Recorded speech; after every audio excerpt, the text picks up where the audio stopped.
5월 29일입니다. 하나님의 공정한 심판이라는 제목으로 로마서 2장 1절에서 16절까지 말씀 봅니다. 본문 읽겠습니다.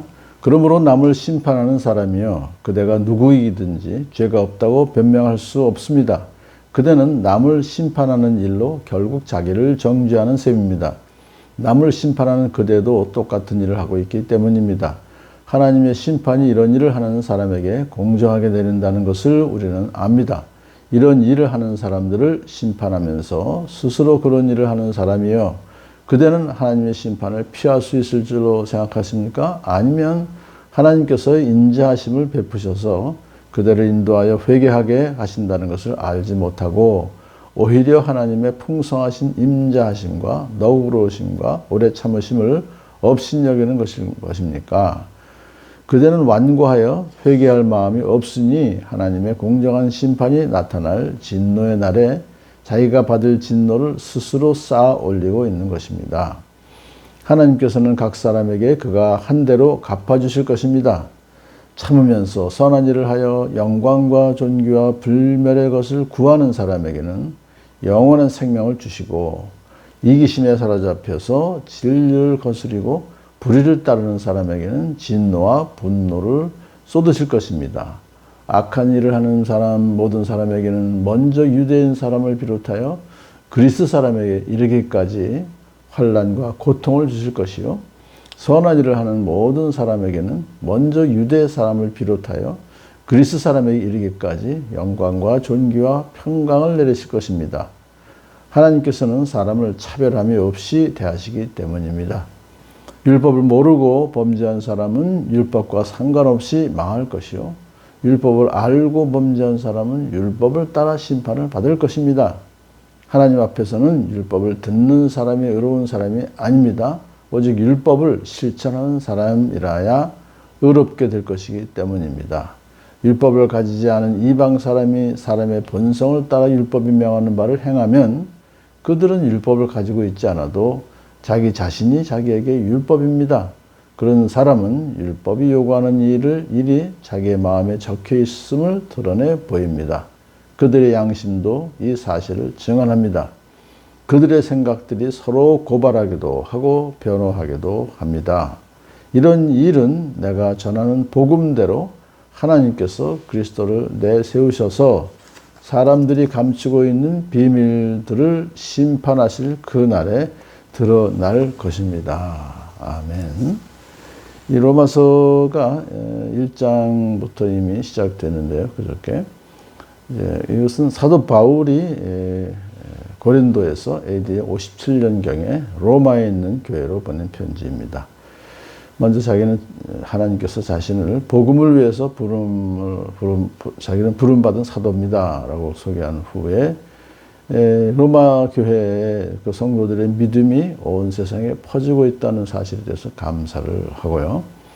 그러면서 자기가 가서 복음을 전하기를 소망한다고 말했습니다. 이제 가기 전에 먼저 편지로 이제 복음을 이제 잘 설명하는데요. 이방인과 유대인을 차별하지 않고 구원하는 하나님의 능력이고 하나님의 의가 복음 속에 나타납니다. 라고 말을 하면서 이 복음은 오로지 믿음에 근거하여서 그런 구원의 능력이 나타나는데 구약성경 하박국 2장 4절을 인용하면서 오직 의인은 믿음으로 살 것이다. 이 전제를 먼저 말하고 그 다음에 이제 이어서 모든 사람은 죄인이다. 그 죄에 대해서 하나님께 진노하신다라고 1장에서 이제 그것을 했고요. 2장에 와서는 유대인의 죄에 대해서도 하나님은 진노하신다. 그러니까 차별 없이 이방인이건 유대인이건 죄에 대한 공정한 심판을 하시는 분이다. 그렇게 이제 하십니다. 그러면서 첫 번째로는 남을 심판하는 사람이요. 그대가 누구든지 죄가 없다고 변명할 수는 없습니다. 하나님의 심판이 그렇게 남을 심판하는 자들에게도 공정하게 내린다 이거예요.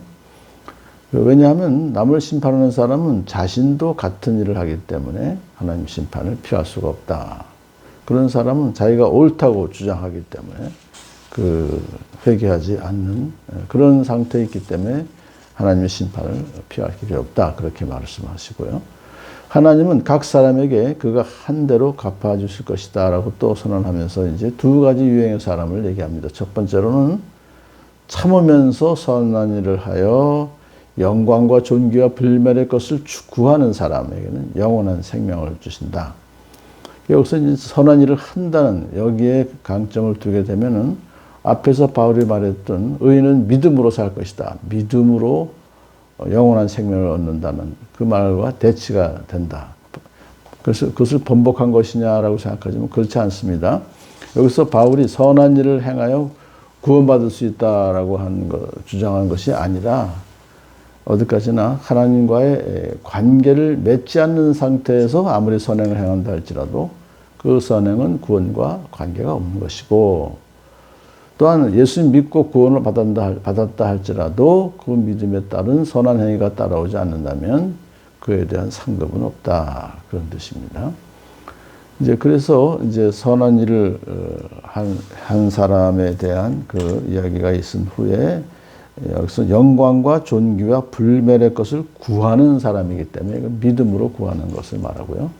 그 다음에는 이제 이기심에 사로잡혀서 진리를 거스르고 불의를 따르는 사람, 뭐 당연히 이런 사람에게는 진노와 분노를 쏟으실 것이다.